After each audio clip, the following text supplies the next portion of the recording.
All right, we just finished recording a dope episode with Michael Martocci, the CEO and founder of SwagUp. I personally came away with a ton of new learnings and actionable insights on business building. What do you got? So for me, the biggest thing was this whole idea of abstracting away complexity from a fragmented, kind of crappy industry. And that was like what he did. He went in, bootstrapped a business, had an amazing cash conversion cycle, which we got into, and has grown into quite a juggernaut. Totally. I think my big takeaway was, how do startup founders use debt, not venture capital, to finance their business? And he shares a few secrets on that I don't think a lot of people know. Yeah, there were some great hacks in this episode. You're really going to enjoy it if you're a builder. Tune in. By now, you know that I love going down rabbit holes. And today, I get to share one of my secret tools with you, Tegus. In today's market, we don't have time to spend weeks getting up to speed on a new company, industry, or idea. Tegus is the fastest way for investors and M&A teams to learn everything they need to know about a company, all from an on-demand digital platform. Tegus is the most extensive source of instantly available one-on-one conversations between investors and experts, covering companies from seed stage to the public markets. Just log in for instant access to 25,000 plus transcripts that are instantly searchable. To get a free trial today, sign up at tegus.co/room. Again, to sign up for a free trial, go to tegus.co/room. You won't regret it. Are you and your team still using your personal phone numbers for work? Do you call customers, partners, or candidates with your personal phone number? Do you find it hard to manage your work and personal calls when they're all mixed together on your smartphone? Well, we have a solution today, OpenPhone.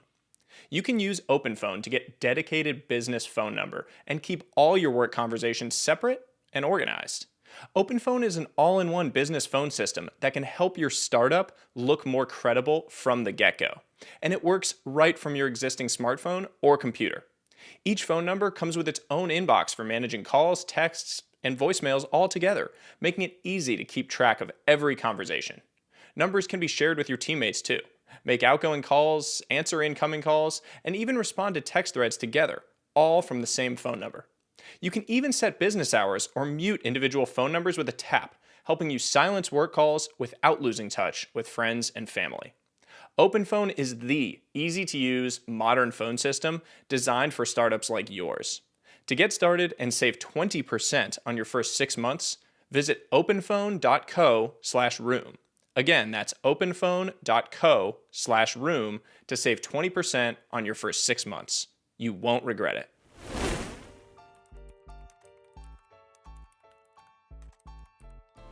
All right. We did awesome. Yeah, we're seriously stoked to have you here, so thank you for taking the time. Yes, fun. So I want to get into this pretty quickly, I guess, because I have so much that I want to talk about. I like how casual it is. What? Can I I start? like how casual it is, by the way. Can I start? Yeah, dude, fucking start, man. And you can curse. And by the way, this is all post-production, so like say anything you're like, shit, I shouldn't have said that. Tell us, we'll cut it out. I Doesn't curse matter. on all the podcasts. Yeah, you should curse. Yeah, it's way more fun that way. And we're drinking tequila, so I'm gonna pour some while you're starting. So yeah, Is well, it sponsored by these people? Yeah, Comos, man. You should, if you've never tried it, it's the best tequila in the world. It's so good. so SwagUp, Thank you. great business. Continue. No, it's a Go great on. business. Thank you. From what I understand, we're late checkout as a customer, so you help when a new employee joins late checkout, you basically send them a box of swag, and it's awesome because people feel welcomed and it's just seamless for like the company. We don't have to like think about it. Yep. You're a bootstrap business, is that right? For now, yeah. Can you talk more about why you bootstrapped it and how that experience has been? Yeah, for sure. Well, first off, like, it wasn't meant to be this huge company, you know? Like, when you're an entrepreneurial kid, you start lots of businesses. Like, I had, started when I was 5 years old selling things outside my house, and it evolved into, like, eBay, buying, selling, trading cards and stuff. So this was just one of many different things that I started. And it just so happened to really take off over time. But in the beginning, it was just like, startups love swag. And there's not the go-to brand in the space to, that every startup goes to, because if you think of business cards, everyone went to Moo, stickers, everyone goes to Sticker Mule, but swag was a much bigger market, and corporate gifting is a $200 billion market. Can I pause you there? How did you realize that? Like when people that are listening to this, they're young, they want to go build something, they're ambitious. What did you do to actually like happen upon that exact realization that swag was a big industry and no one was doing it well? Yeah. And I don't know anybody in this industry or anything like that. The reason I got into it and learned about it was in college. Me and a buddy launched an app. So again, just another one of the ideas or businesses that were started. And the app was called Click, and it was basically a way to find kids on campus that are trying to play volleyball or doing this or that. And you can see a feed of live events going on. And in the process, we wanted to put custom flags in the dorm rooms because I saw Barstool Sports had done really well by promoting on campus, putting flags up in parties and stuff. So we want to get flags, and they were $140 in the US to just get like a polyester rectangle. And I was like, this is crazy expensive. And then I got introduced to Alibaba and found a supplier over there for $8 to get these custom flags. So while we were launching the app, I was like, why don't we just get a little side website going and resell these flags from overseas suppliers? So that's how I first kind of forayed into custom printing. And then, fraternities would be like, hey, can we get t-shirts from you and stuff? And then, I learned, I knew the people that did Trump's campaign merchandise too. And I went on their site one day and I saw on the bottom that it was like powered by this, network of distributors or suppliers. And I went in there and you can see like there's all these suppliers you can get hard goods from, like bottles and notebooks. And so now in the back of my mind, I had this like whole supply chain that I was aware of. And I didn't do, SwagUp wasn't then the natural progression after that, but I always had that in the back of my mind. And then I ended up, I dropped out of school, became business partners with an NFL player, this guy in the Giants, Steve Weatherford. Oh yeah, and we started, punter, the most jacked guy in the NFL, insanely jacked. Yeah, we were leveraging that persona to build like a fitness brand around him. So we launched like training programs and then physical products and stuff. And even with that, we were bundling the digital programs with like physical items like shaker cups and resistance bands and stuff. So still in the back of my mind, I knew about that stuff. And then I ended up leaving that and joining a VC firm in New York City for like 3-4 months, a family friend of mine. And this is where kind of startups and Swag came together because I'm around startups every single day. And you just realize like they're coming in, they barely have any traction, but the first thing they have is like t-shirts and mugs and all this stuff. It's the first thing you do. You get funding, you make a logo, you get swag. And there was just no company that stood out as like the startup-y version of a swag company. You go on these sites and For Imprint and Vistaprint and stuff, and these sites look like they're from 2003 or 4, and they throw you into a sea of like way too many options. And I wanted to build a brand that kind of resembled Stripe and the types of platforms they're already using from a software standpoint, but in the swag world. So one of the things you hit on there that I think is really actionable for people that are trying to find a new business idea. You're like, oh, I want to be an entrepreneur. They're entrepreneurial. Maybe they did lemonade stands. Like I read about your background. You had done all this stuff since you were a kid, which I always admire, by the way, because I was like dicking around playing sports. And to this day, I'm about to have a son. I'm like, what am I going to teach him? And do I want him to like be dicking around playing sports like me? Or do I want him to be doing entrepreneurial things and starting businesses and poking around with stuff? And I always really admire it. But one of the things, it's clearly part of your ethos, but that people can take away from it when they're starting businesses is like that curiosity that you had where you were starting something totally different, Click. And you were going and looking at the flag and you were like, well, shit, man, this doesn't make sense that this costs $140 here and it costs $8. What can I start with that? Well, I could resell the flags. Then someone else asked you a question, can you make t-shirts? And you're like, yeah, like the curiosity to say, maybe there's something bigger. Let me go ask a couple more questions about it. Like, what else might you need? How could we do more with this?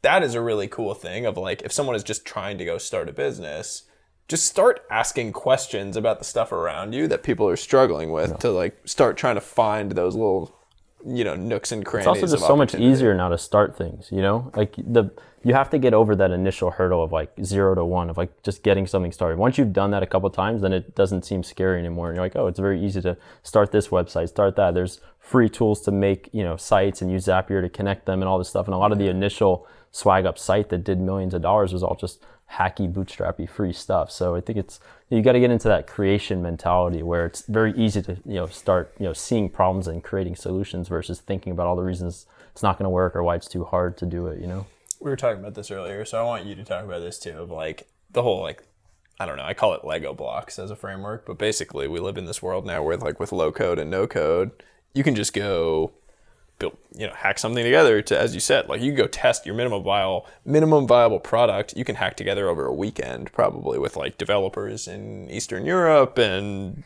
like a bunch of low code, no code stuff. So like, do you have any reactions to that? I mean, my one of my takeaways is you started with the community, right? Like, it's not like you're like, hey, let me go build swag for everyone. You had like a particular community in mind that you defined, like a particular type of startup.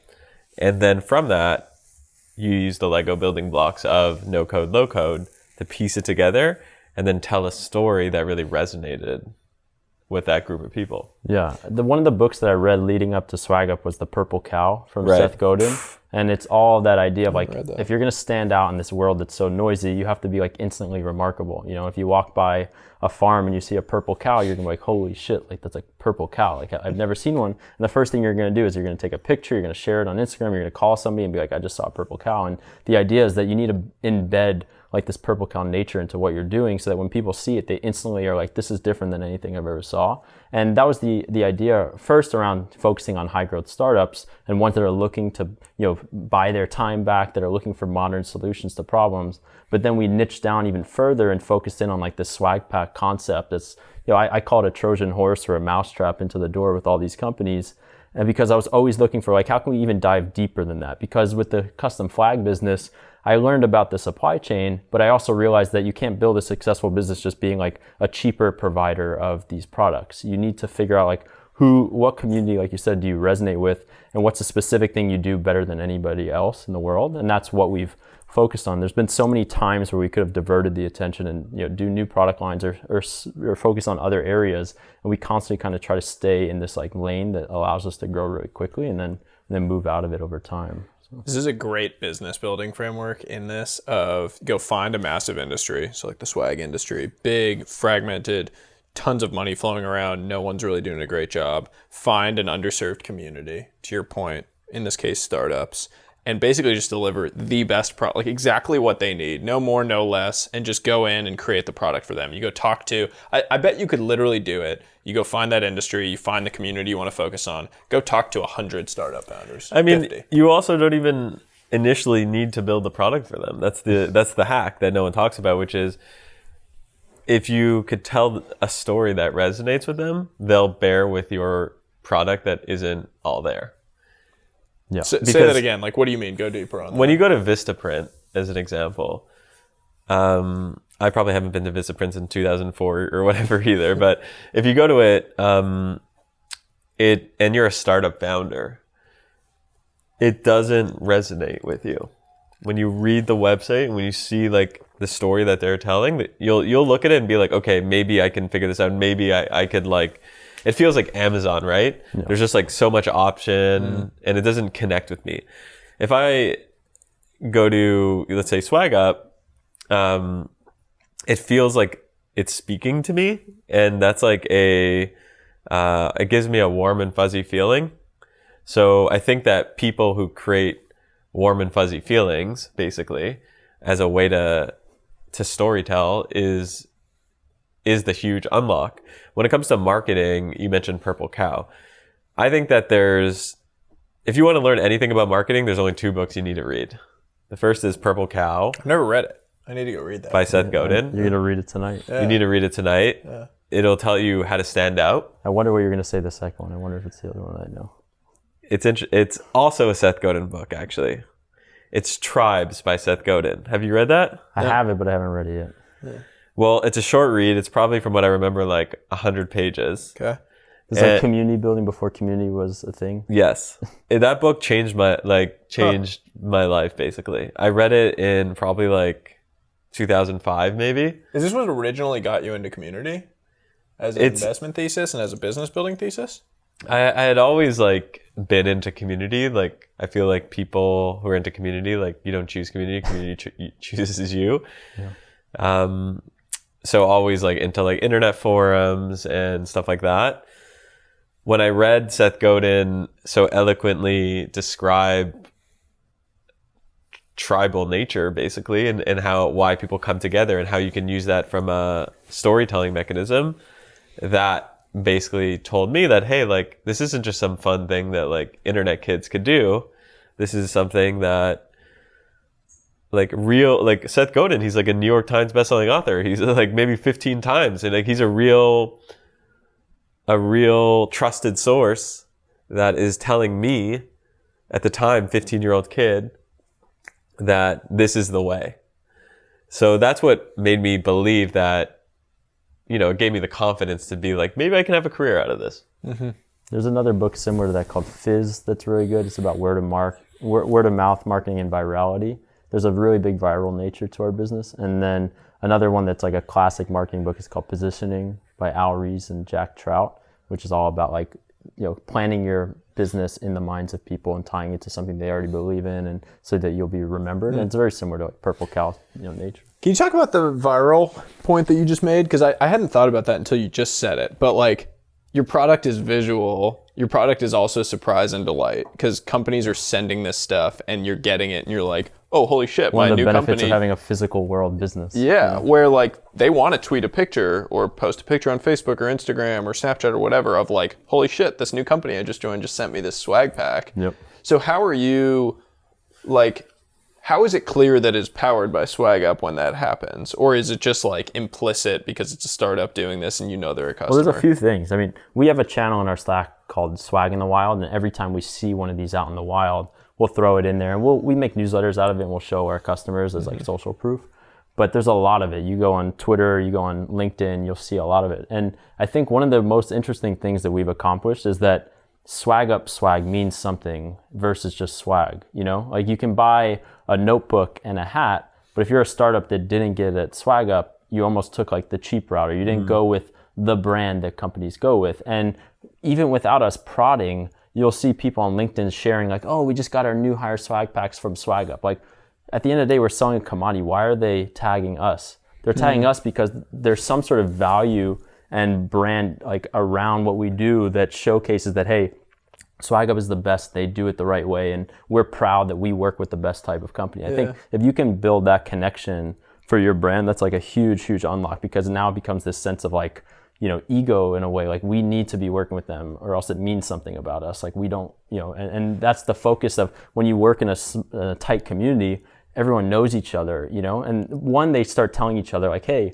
we work with SwagUp, you guys should too. But also like if they see you working with another company, maybe they think like, oh, they don't work with SwagUp, like why is that? But then the other viral nature to your point is like our products are out there in the world all the time. Every customer we get has an exponential growth in terms of how many packages are out in the world. K-factor is high. Yeah, that people get. And naturally, if you get a package from a company, let's say you really love Ramp, and Ramp sends you one of their packages that we made for them, like swag packs. You're going to go to Kareem or Eric or somebody at Ramp and be like, hey, these are awesome. Like, where'd you guys get them? Like, how can we get them? And they'll say, oh, SwagUp, they're the best. Reach out to them. We also put our logo on the bottom of every custom printed box. So if you flip it over, you'll see a small SwagUp logo on the bottom of the boxes. So that also helps a little bit. But it's almost like Typeform, powered by Typeform. They have that there and gets people to want to do that. Product-led growth. Yeah, product-led growth. I was just going to say the exact thing, because we've talked about this a lot, of like the most amazing product-led growth that we normally see it in like software and tech products, where you see like Superhuman had the sent by Superhuman email. Mercury is amazing with like their wire sheet is just beautiful, and it's an amazing wire sheet, and it's a beautiful product. Great product-led growth. This is a really cool example of product-led growth in physical products, where it's out, and because it's like integrated into what is naturally already a pretty exciting process of like, you've joined a new company, you typically announce that on LinkedIn or on Twitter or Facebook, wherever, and now you're tying it to a physical product that these guys are integrated into. It's like a really cool natural acceleration, high K-factor activity. One of the other digital components is like we do these redeem pages where companies could build out a little landing page and send it to the people, the recipients, and those also will say powered by SwagUp towards the bottom. So like every new customer leads to more new customers. I don't know the exact viral coefficient of like 1 equals 1.8 or 1.9, but every incremental shift, like 1 leading to 1.5 and 1 leading to 1.6 has a huge exponential difference. So if you can drive that. Let's tie that back to bootstrap businesses. So what you're talking about is like the dream of any VC, right? So now you started this bootstrap business. You're hitting some scale. I don't know if you can share like what sort of scale you're hitting. Tens of millions of And dollars. Bootstrap also makes you do things like this, because of the constraints. You don't you have had to. the capital to just pour hundreds of thousands or millions of dollars in the market. So you have to look for the ways that you can drive growth in a way that doesn't cost you anything. So we've always focused so much on like the user experience, the customer experience, so that they can become our advocates. Because then that if you pour money on top of it, it's just going to have an exponential effect versus, you're just so reliant on capital to get new customers and they don't really love the product. They just, you were able to buy them basically. Would you ever consider raising venture now that you're at this point of scale? And yeah, for sure. I mean, there's so much that we want to do long term from a technology standpoint to just change how this industry operates, and be more of a supply chain API layer. And that requires like the best engineers in the world, the best product managers in the world. And it's just going to be a slow slog if we want to keep going down this path. Sure. And it's like one of those things, like it might not even make the most financial sense to raise money for me personally as a founder, because I own so much of it. My life is like nice and chill. We run the business, I can keep doing it, and we'll build a several $100 million company. But at the same time, I get more enjoyment out of like seeing the vision come to reality than just like milking a business like for cash flow or something. So, we've always reinvested all of the money back. We've always taken low salaries. We've always we're growing 2 to 3x a year. We'll for a sense of scale, we'll do 55 million plus or minus this year. Next year we'll do over 100. This month alone, we did 8. So things are moving really quickly, and again, without raising any money. And we're always like redlining, like we're always at the very edge of like how hard we can go, and the resources we have and what we can do with them. And like I said, it forces a sense of discipline. And I think that bringing capital into that environment, in such a scrappy environment, we can use that capital so much more effectively and efficiently than another company that is so used to buying their solutions or paying away their problems. You've learned capital allocation from the ground up. Like you've had to be an extremely efficient capital allocator because of the fact that you didn't have capital. And so now bring capital into that, you already have built a really efficient capital allocation engine. $1 is not the same for everybody. Sure. $1 for us might be $6. $1 for Quibi. You could be Very half different. a dollar. It could be 20 cents. So I think we have we've proven that we can get a high return on capital when we have it. Now that doesn't mean we're just going to raise 100 million just to get a good article out of it, and if it's going to sit there, And I think there's also a big use of debt too. When we have a physical business that's relatively predictable, you raise some equity, but then you follow it on with debt, or you want to buy companies or vertically integrate the supply chain, just raise debt. These are predictable businesses, and I don't think enough founders understand how debt works, or they get spooked out of it by equity investors, like, oh, debt's bad, don't use debt. And it can be bad if you don't know what you're doing. Can you talk more about that? Like, I feel like you're totally right. Like, a lot of the founders that I know, when they're thinking, when they're running a technology business, they only think venture. So how do you, what's your advice to founders, and how do they learn more about debt, or how do they use debt to their advantage? Well, first off, I have a finance background. I went to school for finance. I worked at a hedge fund when I was 18, as an intern. That was the path I was going down. So I think there's a really big advantage to understanding finance in startups if you're going to be the CEO or leading the company, because every business, and Keith or Boy will say it, and others, it's like an equation. The whole business is just one big, algorithm and one big equation. There's all these inputs and levers and leads to outputs, and you need to be able to model that out and understand how that works. And then when it comes to resources and capital for these businesses, different types of capital are good for different things. Like if you're taking bets or long-term investments in the future, debt is not a good idea. Like you need to be able to cover the cost of that debt over time, and there's a chance those investments don't pan out. But it's when you have predictable cash flows that are going to be derived from the investments, then it's just a measurement of what's more expensive. Is the dilution more expensive? Is the cost of capital more expensive? The cash that you're pulling out of the business in the meantime. But if let's say you're buying a cash flow positive business, like for us, let's say we want to buy a screen printing facility to vertically integrate. It would make no sense to raise equity capital to purchase that business. It already has cash flow. We can just get debt at a very cheap rate. We know the cash flow from the business is going to cover it. You can even spin that out as a separate entity that doesn't impact, the main SwagUp business or something. So you just have to be really smart about like how you structure the business. It's an important concept. So similar background to you. So I spent 7 years in private equity, and so got very familiar with that because leverage buyouts were the game in private equity, and we didn't over-lever things in the way that like barbarians at the gate and people think of private equity. But one thing that I learned intimately was the whole idea of cost of capital. And when you think about the cost of debt capital versus the cost of equity capital, like equity investors expect a 20+% return on their investment. Debt right now, you could probably get debt private debt for mid-single digit. Yeah, depending on what it is, 4 to 7%, 4 to 6%, depending on how risky. And where does a founder go and find that debt?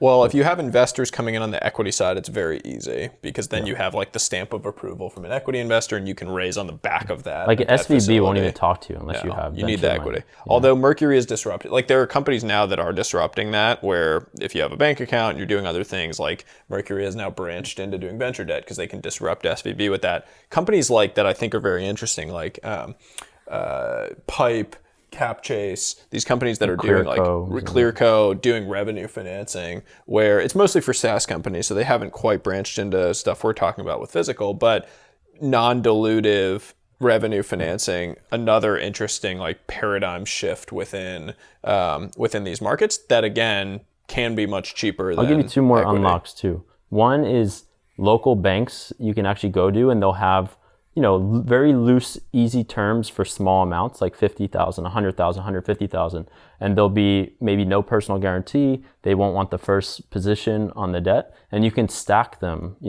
you can go to this bank and get 100. You go to TD Bank and get 150. You go to this bank and get 50, and now you just got 400,000 in lines of credit and debt that didn't really, at a 4%, 5%, 6% rate.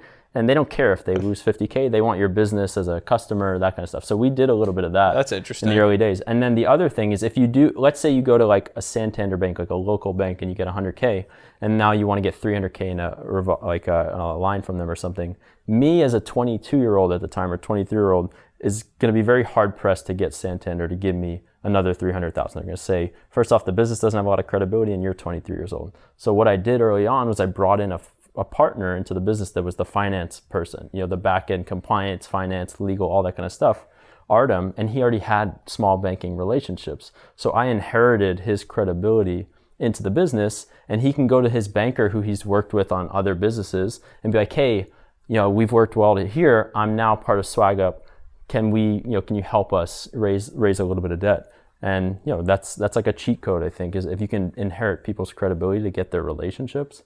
Otherwise, it could be hard. If you're just starting out, like not many people want to give $200,000, lines of credit or something to some business that has no revenue and it's started by a 23-year-old. The SBA loans were like the original genesis of a lot of this. Like people would go get an SBA loan, but a lot of times those came with a personal guarantee. And so if things went sideways, you were stuck for the next 12 years, whatever, having to like have a portion of your income go towards paying it off. My main idea when I was starting it, once we realized it was going to be somewhat successful, and there's a whole entire idea of like cash conversion cycles and when you have to pay out and when you get paid. That is a huge component of how we were able to do it, first off.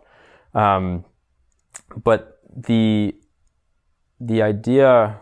I want to talk about that actually. Sorry. I'm gonna pause you on that because cash conversion cycles is a super interesting business concept that I don't feel like people dive into enough. But like the whole idea of a working capital cycle and being able to actually collect cash on a faster cycle than you have to be paying it out to your vendors or your suppliers is a huge unlock as you grow. It can be the difference between two businesses that do the exact same thing and one that grows at 100% and one that grows at 20% or goes out of business. Because growth, so the actual math of it is that if you have negative working capital, when you're growing, you actually are funding the growth with the cash that's coming in from this, and you don't need to put money in. Negative working cap or a positive working capital business means like I have to pay for inventory before I'm receiving cash from my customers. That's a typical apparel business because they have to pay vendors on 30-day terms and then they receive cash from their customers on like 60-day terms. And that's really bad because when you're growing, you're actually just bringing in cash much slower than you're having to pay it out to your vendors. The three legs to cash conversion cycles are how long it takes you to pay out your vendors or how long you get to pay out your vendors, how long it takes you to collect money from people, and how much money or how many days you have of inventory sitting there, how much cash is sitting in inventory. For us in our business, everything is just-in-time manufacturing. So the inventory component is out. So that's you save 10, 20, 30 days of working capital there that most businesses have to put out. And then it's a matter of selling the story to the vendors and trying to get credibility with them to give you as far out terms as possible. net, in the beginning, it might be hard. You'll get a couple net 30s. The rest will be like, no, we need you to pay until you start to build up credibility. But at least it's still only when you collect money, and then we try to collect as much as possible up front. The good thing about working with startups is they're not Amazon, Walmart, and Facebook where they're going to be like, no, we only pay net 60, screw you guys. And since we're doing custom goods where those goods aren't really useful to us afterwards, we can say, hey, no, you need to pay us right now before we start, because we don't want to sit on a bunch of, Stripe hoodies that are useless to us now after, because you didn't pay us. So, really thinking about that is super important. I think we have a negative 16-day cash conversion cycle. So like you said, as we grow, we get to sit on, every $1 million for 16 more days. So as we keep growing, we're able to fund more and more you have a OpEx float over time. I mean, this is like the maximum iteration of this is like Warren Buffett and Berkshire Hathaway, like having insurance companies having a float where you collect premium up front from all these people for something that you're not going to have to pay out until a much later day. So you have all this cash that's just sitting there that you can do things with. In a business like this, you have all this cash coming in from your growing customers, and you can use that to invest in things. You can pay all of your employees with it. Like, you have all of this capital that you're actually, as you grow, amassing and accumulating, that you can reinvest in things. And you got to say, like, grow. a lot of people are like, oh, they just want to go straight to the software and just build software. But that's very expensive, and the payback periods are long. But if you take a business like the one we have, it can become a bank for you to build software. You get to learn about the customer. You get to understand the problem. So it's like the agency style. You start with an agency, you build tech later, because you get paid to learn the problem, and you get customers out of it. And they're giving you the capital that you can reinvest without diluting yourself. So what I was trying to say before that I couldn't get out was, every day you can push raising money out, you're saving yourself lots of dilution, because the risk in the beginning is so high.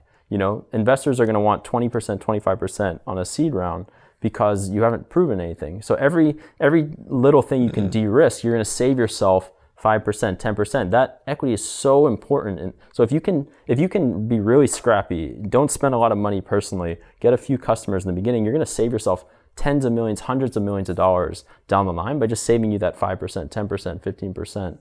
Versus just the easy route of just going straight to raising the money, because you're going to use that money to figure out the problem you're trying to solve, or you need, and some people aren't in the same position, like they need that capital to get out of their full-time job or something. But the more you can avoid that, you're going to feel much better about it, like 2 years down the line.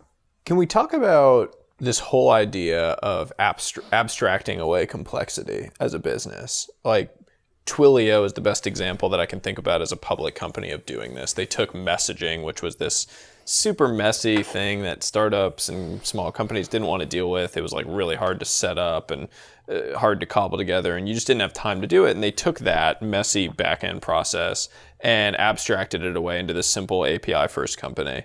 You've done that with this industry. Can you just talk about like how you thought about that, where it came from?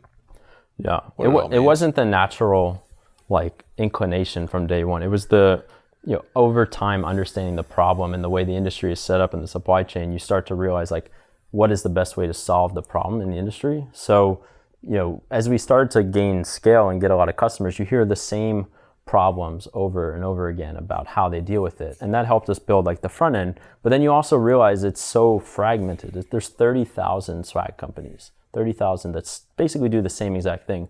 90% of them are doing under 2.5 million. So if you just think about, and that's a $30 billion industry, and like I said, corporate gifting is like $210 billion. So if you think about that network, you have 30,000 swag distributors, millions of customers, and hundreds or maybe thousands of suppliers. So if you think about all the nodes in a network like that, it's hundreds of millions of one-to-one connections, and they're all reinventing the wheel over and over and over again. You have a swag company in Milwaukee that has their own warehouse, they have their own tech team, they have their own designers, they have their own relationships with these suppliers. The suppliers have to have 100 or 1,000 people, sales orgs or account management orgs to deal with all the volume.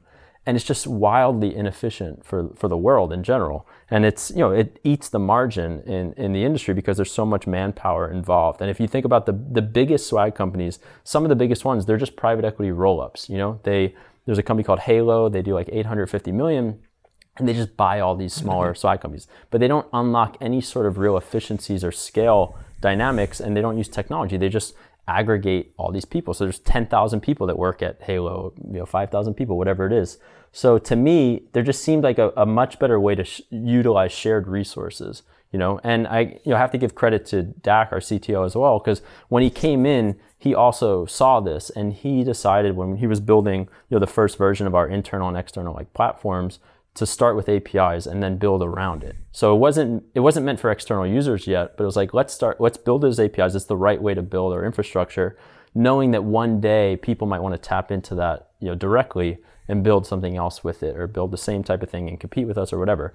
So then I started to do the research into companies like Twilio and Plaid and Stripe and how they're set up and how they're able to scale so greatly, and how they're able to enable creativity at scale, because they take care of the boring hard stuff that it's really inefficient for people to continue to solve that same hard problem. Like, let one company solve it. So, but those principles haven't really been applied to the physical world as much. The physical world is still so messy and hard to deal with.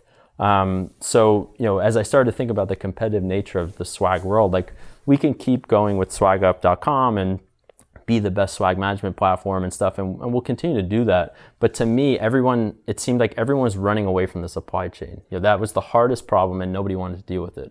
And even if you see companies like, like Sendoso's and Snappy Gift, there's all these like both sales enablement platforms and sales and marketing, and also like employee experience platforms, and they want to leverage swag in some way, but they all want to partner with a company like us because they don't want to touch the physical part of it, because they just like being the software layer and making it really simple and not getting in the weeds with it. So as I saw everybody running away from that part, I was like, that's where the real value is. That's where like the moat and the big opportunity is. If we can just kind of consolidate this industry, aggregate all the volume coming through us as this central control point, both the supplier and supply chain side will be much happier because it's one centralized place to interact with all the demand.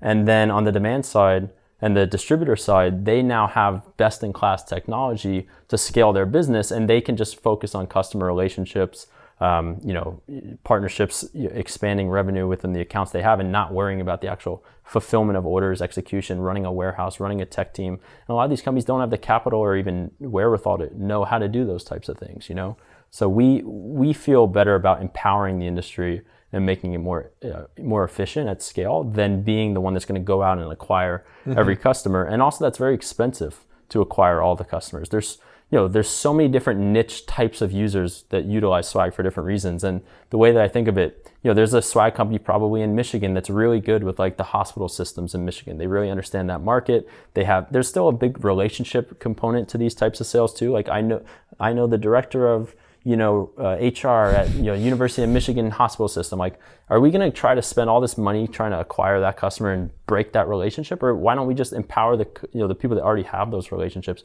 and just be the one that all the volume is flowing through, and we'll take a take rate on the entire industry, and we'll work to drive our costs down so that we can get as close to the industry margins as possible and still give them the margin they need. So that's how we think about it. So there's a lot there, and I guess a couple reactions I have. One is just like looking into the future. The takeaways from that for me, if you're a builder and you're going out and you're wanting to create something, there's so many interesting insights of like, where can you go do that? So SwagUp is a perfect example. Like you found this big, like very inefficient industry. You abstracted away all of this complexity. You did all the like grunt shitty stuff that you had to do in the background. It's still grunty and shitty. Yeah, and you're dealing with the supply chain, you're dealing with transportation, you're dealing with all this stuff. Like, what other industries, if we want to get tactile and we want to think about the future and brainstorm, like, where could you do that? What industries jump out to you guys as places where this could happen? To me, I look at financial services as a huge one, where I'm like, we talked about it actually at the beginning, taxes for like founders, for startups, for entrepreneurs. I look at that and I'm like, this is a huge market that is somehow massively underserved. Like, all of these founders are selling equity, getting into these things, not optimized at all from a tax perspective. Huge opportunity to go and do something that's just like really simple, seamless, plugs in, like offers a great experience for them. I look at transportation and logistics. Like right now, I mean, we all know about the supply chain issues that are happening. I'm sure you know it intimately, probably too intimately. No. And that's one to me where I'm like, there's no clarity. No company wants to deal with it. I'm on the board of a few consumer companies that it's like dealing with freight forwarders and the entire experience. Awful, the whole thing. Flexport is trying to do it. And Ryan's amazing, and he's going to come on the show actually too. And they're like phenomenal, and they're trying to do that. They're trying to abstract away a bunch of the complexity. What other industries or places do you think about that might have some similar attributes? I mean, the way I think about it is I start with the community of founders. So I think about what do founders do on a daily basis and what do they do in the life cycle of a startup. And I think the way to think about it is you just start mapping out what founders do. Hiring team members, paying them, incentivizing them. Like all, and you just, I think like the challenge I would have for our community is, if you feel like you have an edge in a particular community, for example, founders, map out that life cycle, and then through that, map out the challenges, and then through that, map out what a product that abstracts the complexity away that you could make API first, community first. You want to look at common themes of what are things that all of these people are doing in a way that's like very manual, or they're all doing it in some sort of different way that's a pain in the ass for them, and how can you be the one that kind of consolidates and does that part for them? I think Deal is an interesting one, DEEL, where they're kind of taking over the whole compliance and payroll for overseas workers, and you can easily embed that into lots of other platforms, and they don't need to be the interface layer for that. I think Notarize is really interesting. So good. That one, like to this day, I look at it and I'm like, why didn't I do that? Like, it pisses me out. Like, it's the dumbest thing. Like DocuSign is the perfect example of this, where you're just like, it's the most obvious business that should exist. I mean, Notarize can be plugged into so many different transactions and platforms, and it's so much better than the old way of doing it. You bought a house before? Like the notary process for a house. It's like, oh my God. I refinanced my house during COVID, and then I sold a house and bought a house during COVID. And the amount of time I spent with a notary physically in person during those 3 processes, I mean, it's insane. Like I spent more time with them than I probably spent with my parents. Because they have to come and you have to do all these signing. The promise of APIs is like you take something that's really annoying and complex and become the best company in the world at solving that problem over and over again, and then you just let people access it as easy as they can access anything, like making a text or calling or whatever. It's like, and it's so efficient for the world because it's one company solving a hard problem and letting everyone else focus on the problems that they solve. And you're going to see so much more of it, because if you think about what happens with SwagUp at scale is, as we continue to take on this really complex supply chain and make it available through APIs, now just like Twilio, you're able to like handle the whole communication stack through an API. With us, you can tap into the whole physical world. Sourcing blank products, sourcing decorators, sourcing the ability to kit and assemble, the ability to store items, fulfill them. We think of our supply chain as Legos and building blocks in an entire kind of physical supply chain. So if you just want to procure the blank merchandise, the notebook, you just want to procure the iPad, or you want the iPad and you want to put the logo on it, or you want to build a membership subscription box that taps into our sourcing capabilities and our assembly and our storage and fulfillment capabilities. Like, you can build those things as a kid in a house in Michigan or Wisconsin without ever touching the physical world, without ever figuring out the supply chain, without ever building relationships.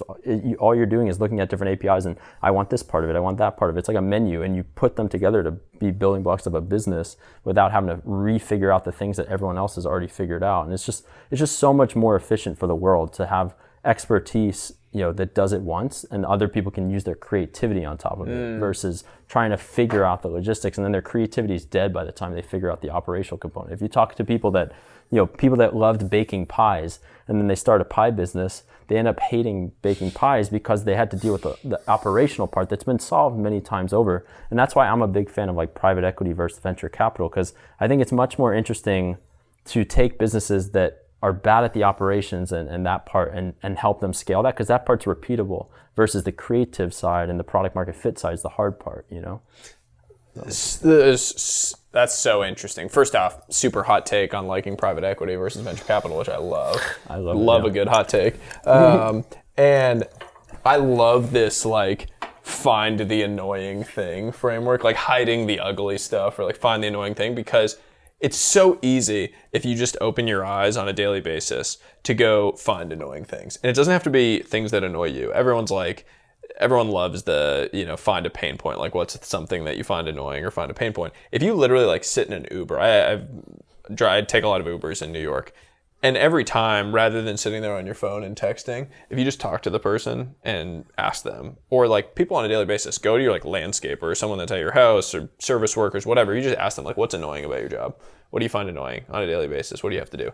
It's like sending invoices, whatever they say, sending invoices, finding enough rides, Collecting money. There's There's no better skill than being deeply curious. Oh, you know, you it's- just look at it's such a good way everything. of saying You're that. talking, Totally. you're talking to the Curiosity Chronicle Yeah, King. it's true, man. I mean, this is my thing. It That's his becomes whole a thing. sickness. Like you're just so curious. Yeah. Like I spend so much time reading on my phone and talking to people, and even in an Uber, I'll ask them like, "What's their life like? What are the pain points with Uber? Like all these things, because you just want to know like how can you make it better, and you're just interested, genuinely interested. And those types of people end up building the best companies because they're solving very real problems. I think another one as an example of a type of business, like when I worked at a pizzeria, that was my first job. I was a busboy for 2 years in New Jersey. Every Friday night or Sunday night or whatever, Mike Danino orders his ingredients. He's got a list of all the things. I got to get 3 bags of sugar. I got to get 20 pounds of flour, all this stuff. Like every pizzeria is doing that. Why wouldn't that just be embedded in the POS system? As you sold 30 units of this pizza, automatically reorder flour from this centralized distributor and it gets sent to me. Like it's just taking those things that are happening in the physical world that people like don't really like to do.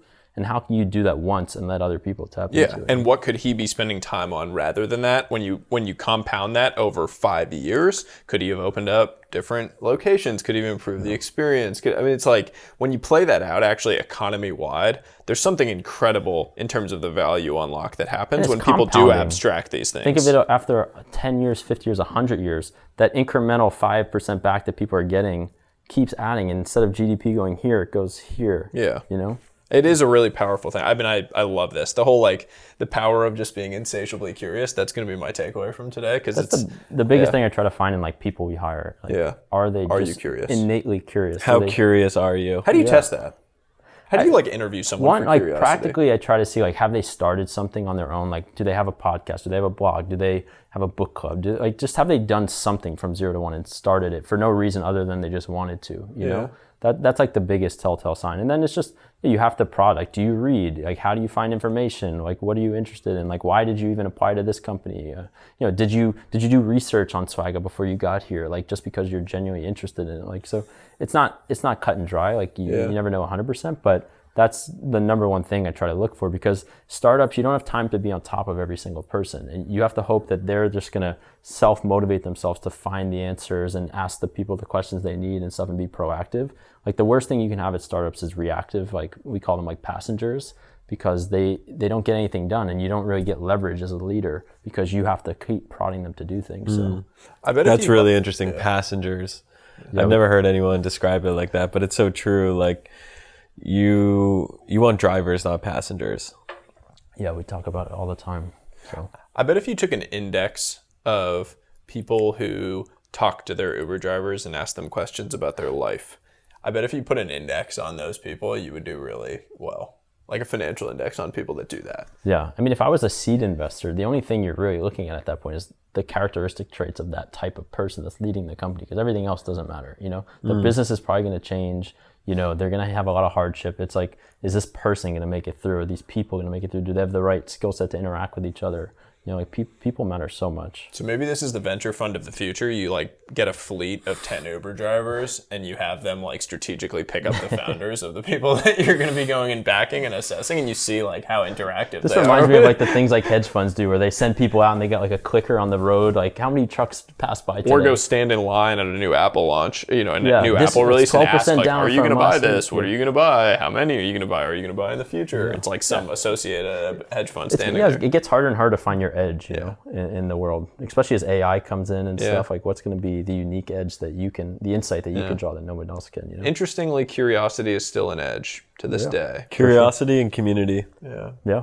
Yeah, community is always going to be an Community edge. becomes more important as the world gets more digitized. Like we've seen it over the last 2 years, as people have flocked to communities in this world where they were so, away from their, the people that they've seen on a daily basis. And every brand that's been successful now over the last 3, 4, 5 years all has a community element to it, and that's why I've always said that swag matters now more than ever, because it helps bond communities together, and the theory that I have is that if you go back 10, 20 years, before it was like companies had all the power, you know, whether it's employees or their customers. From a customer standpoint, there's not a lot of solutions out there. You are the 1 or 2 or 3 main solutions. As an employee, you only have a few companies to work at. If you're an engineer back in 1985, you work at like IBM or you work at GE or whatever. Now today, the power is shifted to the employee and to the customer and stuff. You have so many more choices of companies you can work at. You have so many more choices of companies you can buy from. So when you choose to work at a company, you choose to buy their product, you have some sort of connection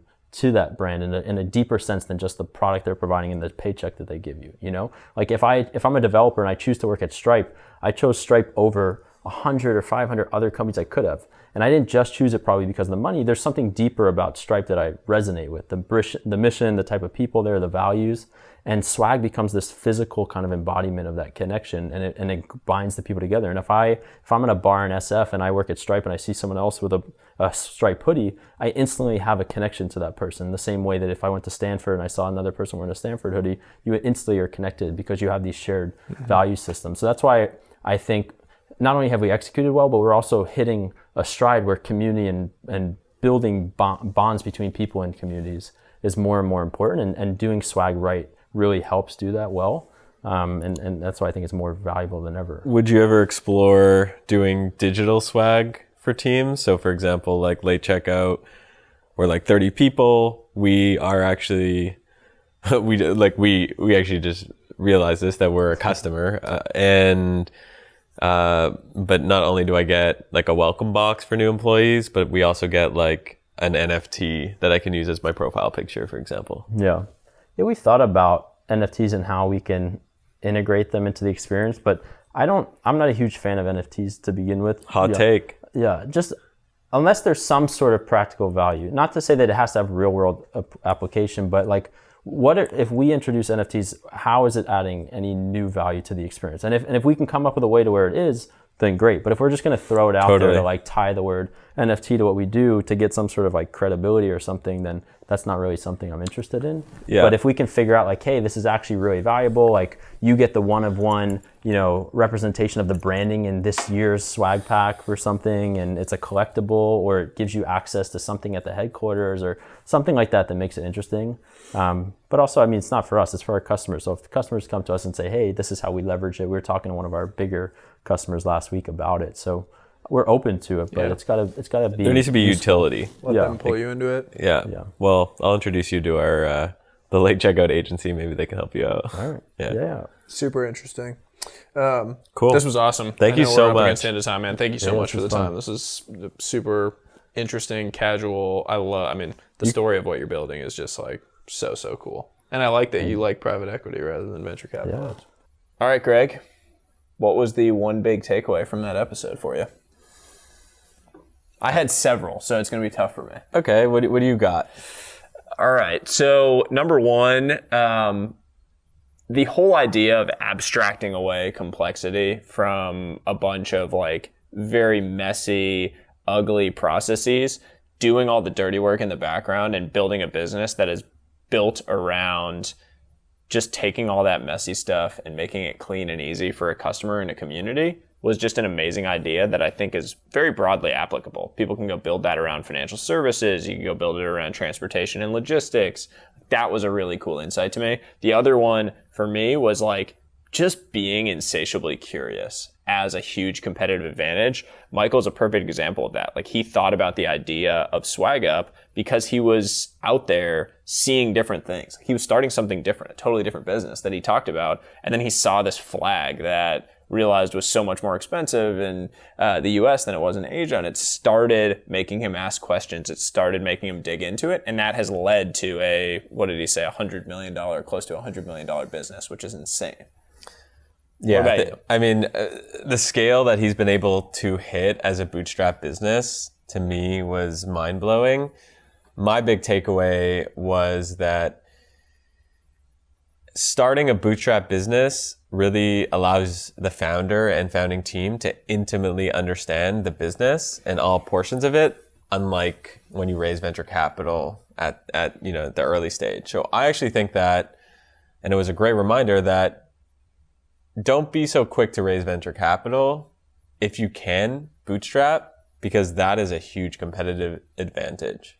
Yeah, I mean, he learned very early on about capital allocation. It's something that we don't talk about with startup founders and with builders is like the power of now for him to go raise money. He has learned so intimately and deeply what capital allocation means and how to efficiently allocate capital that if you went and gave him $10 million, $20 million today, I'm extremely confident that he would know exactly where to deploy it with really high ROI and high efficiency, where a normal startup founder that just goes and raises that right out of the get-go, they don't know where the high leverage spots are in their business yet because they haven't built them. So I agree with you. I think that's a really, really powerful one. And especially the product-led growth stuff. Like all those. So cool. Like how does he think about implementing, this was created with SwagUp and all the different ways in the physical world. Super smart. You're going to love this episode. Let us know what you think in the Discord. Yeah, let's jump into the community after. I really want to go deeper on where else could you do this? Where else could you take a messy industry, fragmented industry, and just abstract that away to go build something beautiful for a niche community customer base? So we're going to jump in the Discord. We'll be chatting about this later. Hope you enjoyed it. Are you and your team still using your personal phone numbers for work?